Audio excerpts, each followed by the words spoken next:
Hello friends, good morning. चलिए जानते हैं देश और दुनिया की 50 बड़ी खबरों को सिर्फ 10 मिनट में।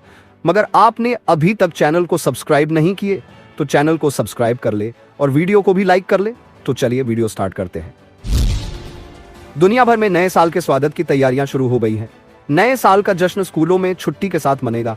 1 जनवरी 2025 को कई ऑफिस भी बंद रहेंगे। साल के पहले महीने यानी जनवरी 2025 में स्कूल कॉलेज के बच्चों को भरपूर छुट्टियां मिलने वाली हैं। स्कूल हॉलिडेज इन जनवरी 2025।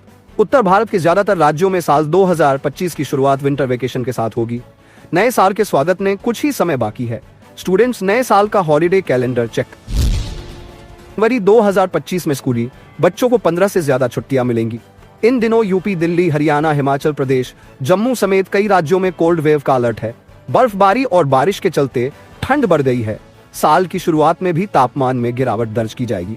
इससे विंटर वेकेशन बढ़ने की उम्मीद है। जानिए जनवरी 2025 में स्कूल कितने दिन बंद रहेंगे। कड़ाके की ठंड और शीतलहर की चपेट में पूरा उत्तर भारत आ चुका है। मौसम विभाग के मुताबिक अगले 3 से 4 दिन ऐसा ही हाल रहने के आसार है। दिल्ली एनसीआर में सोमवार को दिन में कुछ धूप जरूर निकली। हालांकि सर्दी के सितम से खास राहत नजर नहीं आई। पहाड़ी इलाकों में बर्फबारी का असर मैदानी क्षेत्रों में दिख रहा। उत्तर प्रदेश के ज्यादातर हिस्सों, बिहार, झारखंड से लेकर राजस्थान तक कड़ाके की सर्दी पड़ रही है। कई इलाकों में सुबह के समय कोहरे पड़ने की वजह से भी आम लोगों को मुश्किलें हो रही हैं। कश्मीर के गुलमर्ग और पहलगाम में शीतलहर से कड़ाके की ठंड जारी है। तापमान हिमांक बिंदु से कई डिग्री नीचे चला गया है। हालांकि घाटी के अन्य हिस्सों में सर्दी से कुछ राहत मिली है। मौसम विभाग ने बताया कि उत्तरी कश्मीर में स्कीइंग गतिविधियों के लिए प्रसिद्ध पर्यटन स्थल गुलमर्ग में न्यूनतम तापमान 0 से 10 डिग्री सेल्सियस नीचे दर्ज किया गया, जो पिछली रात की तुलना में 2 डिग्री कम है। एयर ग्लोबल ऑटो मार्केट में चीन की हिस्सेदारी 39% पहुंच चुकी है, जो साल 2000 में 1% हुआ करती थी। नवंबर में ग्लोबल ईवी मार्केट में चीन की हिस्सेदारी 70% थी। चीन की ईवी कंपनियों में एलन मस्क और जापान की कार कंपनियों की नाक में दम कर रखा है। अक्टूबर में चीन की ईवी कंपनी BYD ने प्रोडक्शन के मामले में मस्क की टेस्ला को पछाड़ दिया। जापान की 3 बड़ी ऑटो कंपनियों ने भी चीन की चुनौती से निपटने के लिए आपस में हाथ मिलाने का फैसला किया है। लेकिन अमेरिका के राष्ट्रपति बनने जा रहे डोनाल्ड ट्रंप चीन को मंदी की गर्त में धकेल सकता है। ट्रंप ने चीन, मेक्सिको और कनाडा जैसे देशों पर टैरिफ लगाने की घोषणा की है। दुनिया की 2 सबसे बड़ी इकोनॉमी वाले देशों अमेरिका और चीन के बीच लंबे समय से ट्रेड युद्ध चल रहा है। ट्रंप ने चीनी सामान पर 10% टैरिफ लगाने का वादा किया है। अगर वह अपने वादे पर अमल करते हैं तो परसटी इससे चीन की इलेक्ट्रिक गाड़ियां अमेरिका में महंगी हो जाएंगी। साथ ही यूरोप ने भी चीन की गाड़ियों पर टैरिफ बढ़ाने की बात कही है। चीन की इकोनॉमी अभी कई मोर्चों पर संघर्ष कर रही है और ट्रंप का यह कदम उसे मंदी में धकेल सकता है। नए साल यानी 2025 के जश्न को लेकर दिल्ली पुलिस ने राजधानी में सुरक्षा के कड़े बंदोबस्त किए हैं, ताकि किसी भी अनहोनी को टाला जा सके। बाजार से लेकर मॉल तक और सिनेमा घरों से लेकर रेस्टोरेंट्स तक सब जगह पुलिस की पैनी नजर होगी। इस बार नए साल के जश्न को लेकर किए गए सुरक्षा इंतजामों में AI की एंट्री भी हो चुकी है। कनॉट प्लेस और दूसरी जगहों पर जश्न मनाने के लिए पहुंचने वाली भीड़ पर पुलिस AI की मदद से नजर रखेगी। इसमें अगर कोई भी संदिग्ध घूमता हुआ नजर आया तो पुलिस को तुरंत अलर्ट हो मिल जाएगा। दिल्ली पुलिस ने सेंट्रल दिल्ली में सार्वजनिक सुरक्षा और शांति सुनिश्चित करने के लिए व्यापक सुरक्षा इंतजाम की है। सार्वजनिक समारोहों और भीड़ में वृद्धि की संभावना को देखते हुए पुलिस ने सतर्कता बढ़ाई है। प्रभावी भीड़ प्रबंधन और किसी भी स्थिति से निपटने के लिए तैयारी की गई है। महत्वपूर्ण मार्गों का जियो फेंसिंग, भीड़ की आड़ में संदिग्ध गतिविधियों का पता लगाने के लिए इक्शना वैन, 360 कैमरे और संदिग्ध वाहनों की पहचान के लिए ऑटोमेटिक नंबर प्लेट सेंसर लगाए गए हैं। दिल्ली में आगामी विधानसभा चुनाव को लेकर डहमाधमी जारी है। सभी राजनीतिक दल एक दूसरे पर आरोप लगा रहे हैं और नए दांव खेल रहे हैं। इन सब के बीच दिल्ली की मुख्यमंत्री आतिशी ने दिल्ली परिवहन विभाग, दिल्ली ट्रांसपोर्ट डिपार्टमेंट की क्लास लगाई है। उन्होंने कहा कि सरकारी बसों, DTC और क्लस्टर के चालक और कंडक्टर यदि निर्धारित बस स्टॉप पर इंतजार कर रही महिला यात्रियों को बैठाए बिना आगे बढ़ते पाए गए तो उन्हें निलंबित कर दिया जाएगा।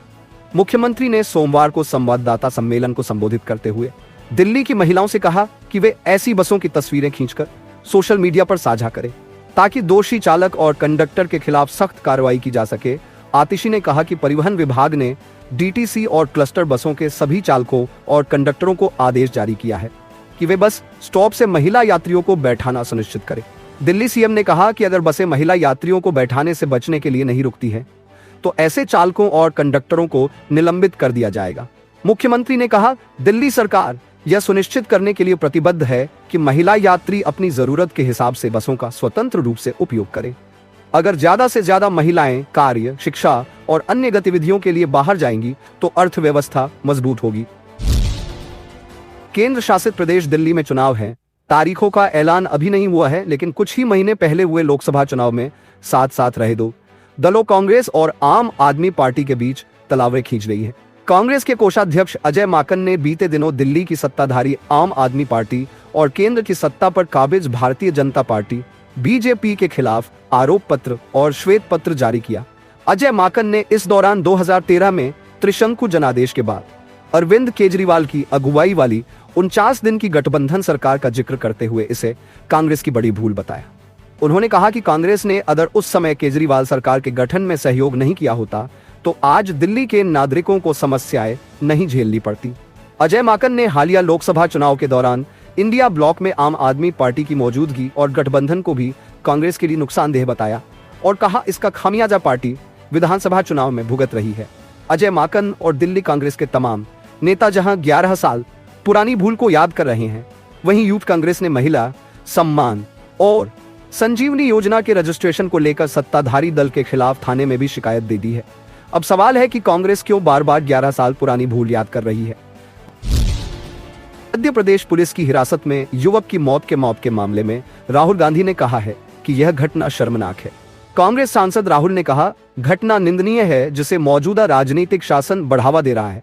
उन्होंने कहा कि कांग्रेस पार्टी हाशिए पर पड़े समुदायों के अधिकारों की रक्षा के लिए प्रतिबद्ध है। गौरतलब है कि हिरासत में मौत का मामला सामने आने के बाद बड़े पैमाने पर विरोध प्रदर्शन शुरू हो गए हैं। इस मामले में न्यायिक जांच चल रही है। इस मामले में कांग्रेस महासचिव प्रियंका गांधी ने भी उत्पीड़न का आरोप लगाया है।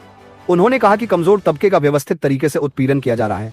देवास में दलित युवक की मौत के मामले में राहुल ने भाजपा की विचारधारा पर भी सवाल खड़े किए। उन्होंने एक अन्य भाजपा शासित राज्य ओडिशा की घटना का भी जिक्र किया। ओडिशा के बालासोर में आदिवासी महिलाओं को पेड़ से बांधकर पीटे जाने की घटना का जिक्र करते हुए राहुल ने कहा, दोनों भाजपा शासित राज्यों में हुई घटनाएं शर्मनाक है। ऐसी घटनाएं सरकार की शह के बिना संभव नहीं है। महाराष्ट्र के अकोला जिले में भाजपा ने अपने 11 पदाधिकारियों के खिलाफ कार्रवाई की है। उन्हें पार्टी विरोधी गतिविधियों में शामिल होने के आरोप में 6 साल के लिए निलंबित किया गया है। महाराष्ट्र के अकोला जिले में भाजपा ने पार्टी विरोधी गतिविधियों में शामिल होने का आरोप लगाते हुए 11 पदाधिकारियों को 6 साल के लिए निलंबित कर दिया। इन निलंबित पदाधिकारियों में एक जिला परिषद सदस्य भी शामिल है। भारतीय जनता पार्टी भाजपा के एक स्थानीय नेता ने बताया कि अकोला जिले में नवंबर के विधानसभा चुनाव के दौरान महायुति भाजपा, शिवसेना और राकांपा का गठबंधन में बगावत हुई थी, जिसके बाद पार्टी ने अब यह कार्रवाई की। पार्टी के जिला अध्यक्ष किशोर मांटे पाटिल ने सोमवार को पीटीआई से बातचीत में कहा कि इस बारे में राज्य भाजपा प्रमुख चंद्रशेखर बावनकुले को सूचित कर दिया गया है। राज्य में 20 नवंबर को विधानसभा चुनाव हुए थे, जिनके नतीजे 23 नवंबर को सामने आए थे। इस चुनाव में भाजपा ने अकोला पूर्व सीट पर जीत हासिल की। हालांकि अकोला पश्चिम सीट पर उसे कांग्रेस से हार का सामना करना पड़ा।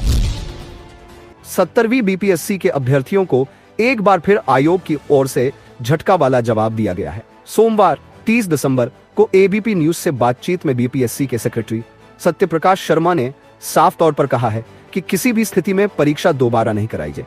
उन्होंने यह भी कहा कि अभ्यर्थियों का कोई प्रतिनिधिमंडल उनके पास सवाल लेकर नहीं आया है। अगर कोई आएगा तो उनसे बातचीत जरूर की जाएगी।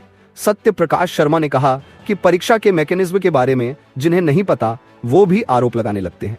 रिजल्ट के लिए नॉर्मलाइजेशन की जरूरत नहीं पड़ेगी। ऐसा पहले भी हुआ है, स्केलिंग करके रिजल्ट निकाला जा सकता है। उन्होंने कहा कि बीपीएससी की परीक्षा 13 दिसंबर को आयोजित की गई थी।